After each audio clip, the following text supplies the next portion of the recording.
Nous sommes particulièrement honorés de vous accueillir à l'occasion de cet atelier consacré à la présentation des dispositions, surtout des dispositions nouvelles, de la loi de finances 2026-2027, afin d'expliciter les orientations retenues pour la gestion budgétaire, repérer les responsabilités des différents acteurs et présenter les principales innovations budgétaires applicables à l'exercice budgétaire 2026-2027.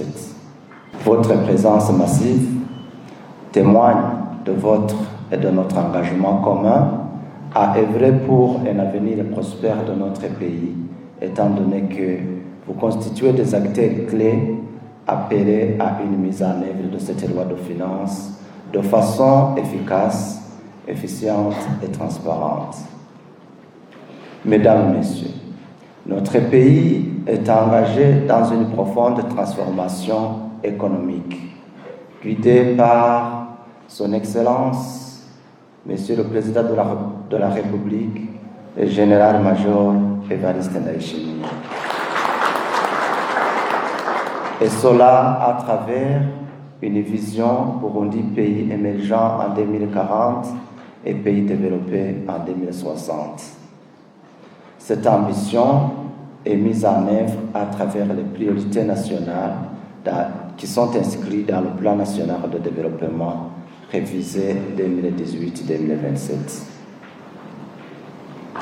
Pour concrétiser cette vision, nous avons engagé depuis 2022 une réforme majeure des finances publiques avec le passage de la gestion budgétaire à mode budget moyen au passage de la gestion budgétaire à mode budget programme, conformément à la loi organique relative aux finances publiques de 2022. Désormais, il ne s'agit pas de consommer les crédits, mais de produire des résultats concrets. Chaque franc mobilisé doit être utilisé avec des résultats palpables, efficaces et transparents. Chaque franc dépensé doit générer un impact mesurable et améliorer les conditions de vie de nos citoyens. Tel est l'esprit de la réforme budgétaire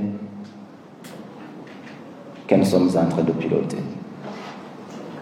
De plus, une réforme majeure visant l'implantation de la politique de décentralisation et de déconcentration des services publics pour une amélioration du niveau de vie de la population a été engagée depuis 2023 avec la promulgation de la loi organique numéro 1/05 du 16 mars 2023 portant détermination et délimitation de provinces, des communes, des zones et des collines et quartiers du Burundi.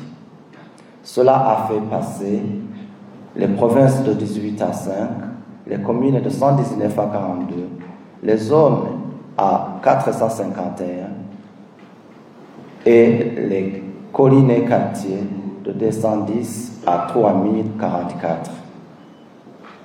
Le budget de l'État 2026-2027 introduit une avancée significative à travers une déconcentration et une décentralisation dans l'exécution du budget de l'État. Mesdames et Messieurs, au cours de l'année budgétaire 2026-2027, il est prévu de mobiliser un montant de 6 347,2 milliards contre 5 015,69 milliards qui étaient prévus avec l'année 2025-2026.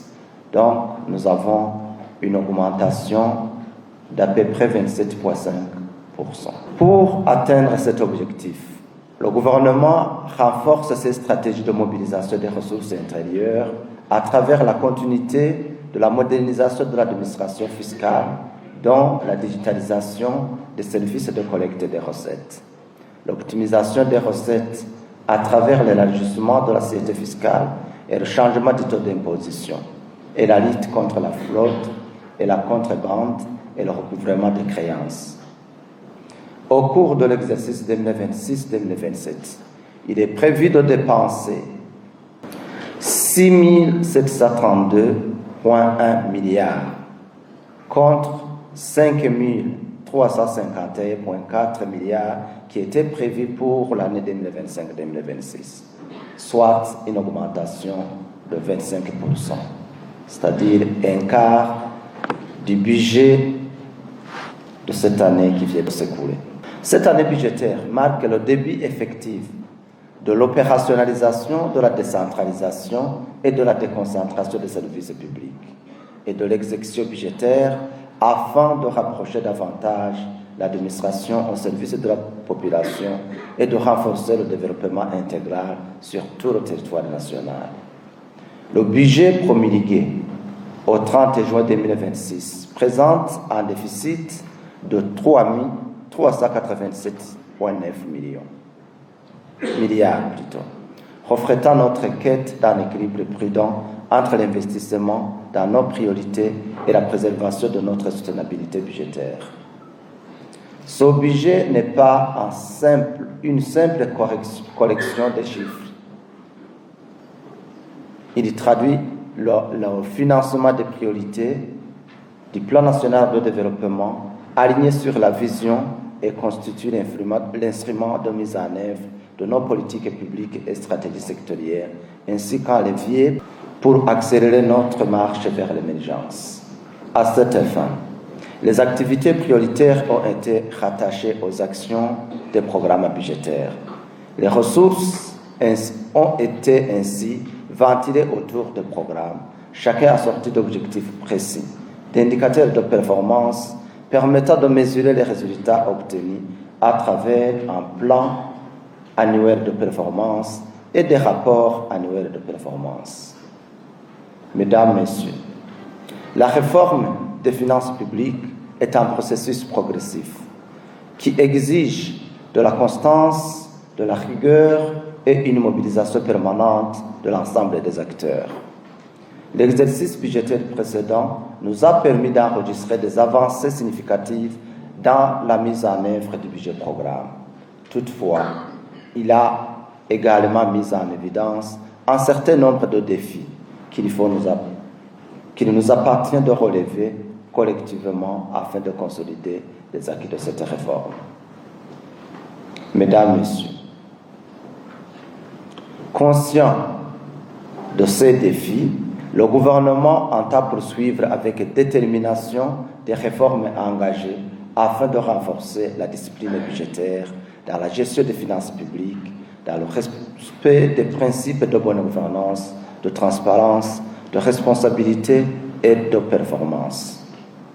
Pour ce, le gouvernement vient de franchir une étape importante avec l'adoption du décret numéro 100 du 22 juillet portant détermination des rôles, attributions et cadres relationnels des acteurs dans le cadre de l'exécution et du rapportage du budget de l'État.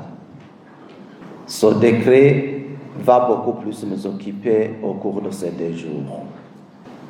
Ça va nous occuper et ça montre l'opérationnalisation de la déconcentration et de la décentralisation dans l'exécution du budget de l'État.